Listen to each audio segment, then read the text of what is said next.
Hello friends, I hope you're doing great in the market and the market's treating you very well.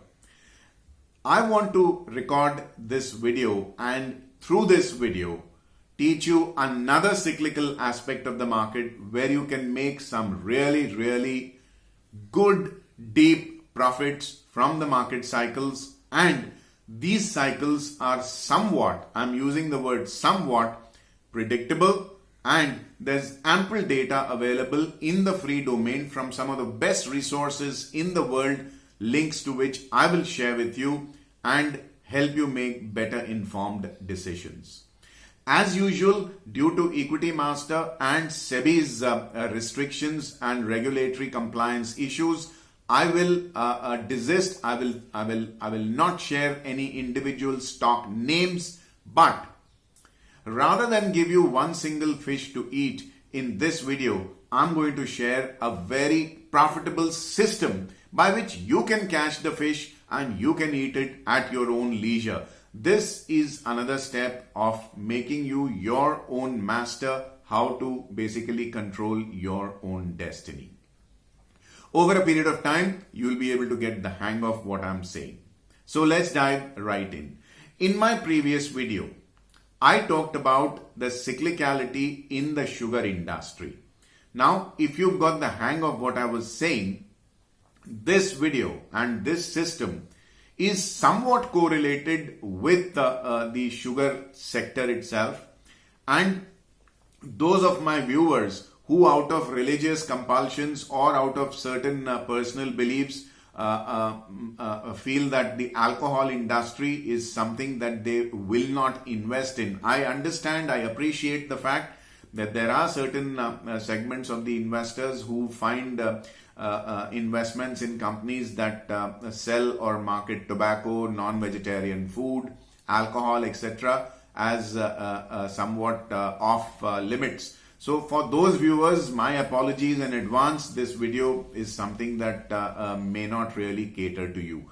But for the others who are agnostic about these issues, please remain with me as I share my system. You see, the alcohol industry, like any other industry, has cycles. And you will be surprised that the alcohol industry in India is also somewhat connected with the sugar industry. Now, in India, it is normally seen that the second half of the financial year, our financial year starts from 1st April, ends on 31st March for those of my viewers who are joining in from overseas.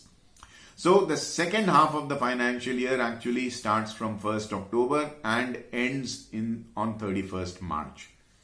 The second half of the financial year normally sees the civilian population, the citizens, rather willingly put their hands into their pockets and spend money because festive occurrences, festive holidays for almost all communities, religions, ethnicities are concentrated in the second half. Which is why consumption of alcohol also starts to pick up around that time. So prior to that, you do have the monsoons where it is normally a pastime. If you're stuck at home due to flooding, etc., people do sit at home and the alcohol consumption goes up a bit. But once the Lord Ganpati's festival is over, when people really religiously abstain from non-vegetarian and alcoholic consumption, once Ganpati season is over, the Shraddh Paksh, which is a period where the Hindus remember their ancestors and worship them and pray for them, here again is a period of abstinence where indulgences are banned. So all these days are behind us in the second half of the financial year, starting from Dasera, which is the day Lord Rama slayed Ravana, going into Diwali, going into Christmas, going into Eid, going into New Year, and then January onwards you go into Makar Sankranti, the kite flying festival, Holi, which is the color spraying festival, Shivratri, etc. People do indulge in alcohol a lot. So it doesn't require rocket science to tell you that alcohol sales actually pick up in the second half of the financial year. The stock market, being the stock market, discounts this phenomena in advance, and therefore you will see that a month or two before the second half of the financial year starts, alcohol stocks start to pick up. Now don't jump the gun and start buying alcohol stocks, because we are headed into that time of the financial year. Remember, in this video, I'm desisting from making stock recommendations. I'm only sharing the bigger picture and a system with you. And it is not over yet. Remember, I told you that the alcohol outlook in India is also determined by the sugar sector. Allow me to explain why. Most of you, when you think of whiskey or rum or gin or vodka or whatever, think that you're actually drinking whiskey, gin, rum or vodka. Most of the Indian liquor that you're actually drinking is molasses based. It comes from the sugar industry.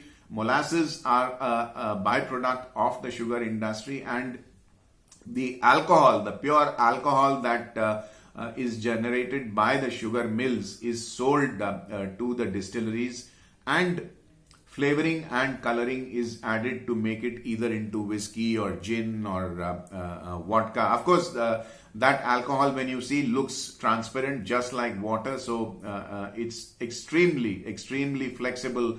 You can make it whatever you want to make it.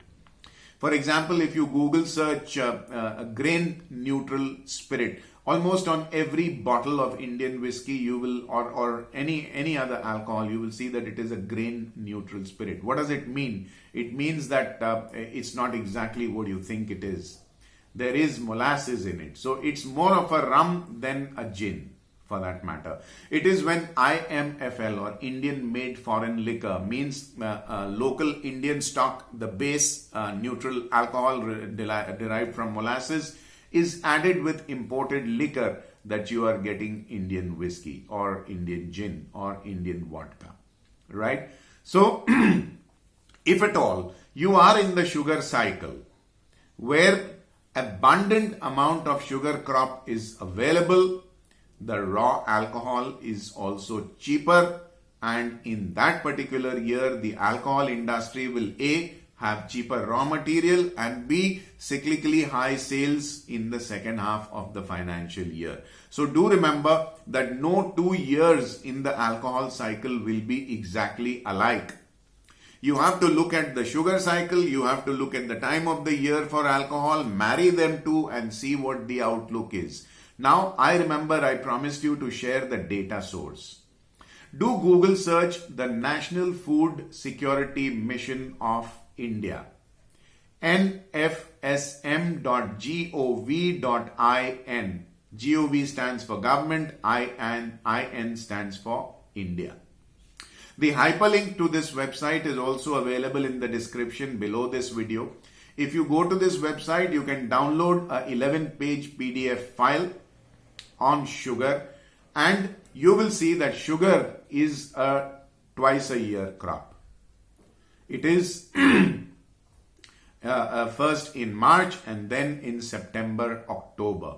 So you can see that it's a twin crop. Now, in the second half of the financial year, if you actually know where to look, and starting with many government agricultural websites, you can actually see what the crop of sugar for that particular financial year is going to be like.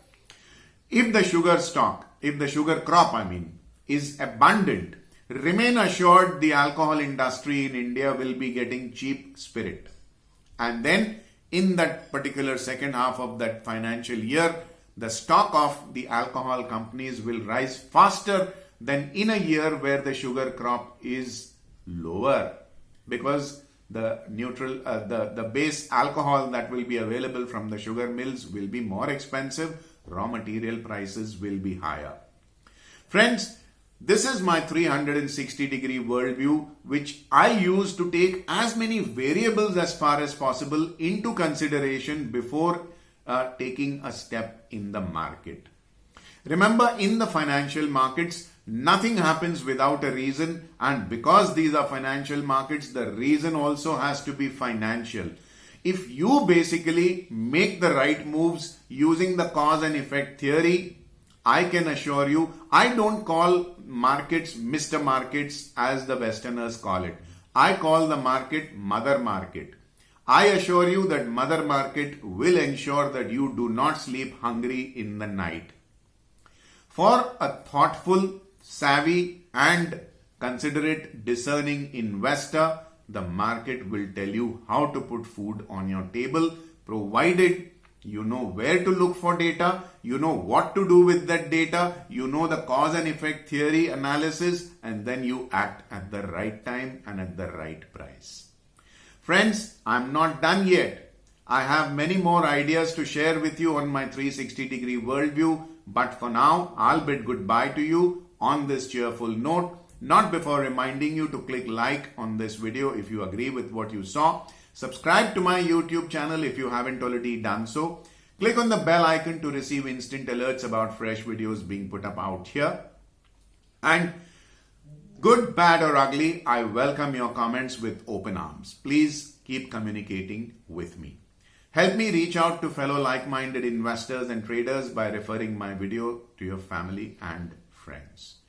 Thank you for your patience and watching my videos. This is Vijay Bhambwani signing off for now. Till we meet again, I wish you have a very, very profitable day in the markets. Take care. Bye-bye.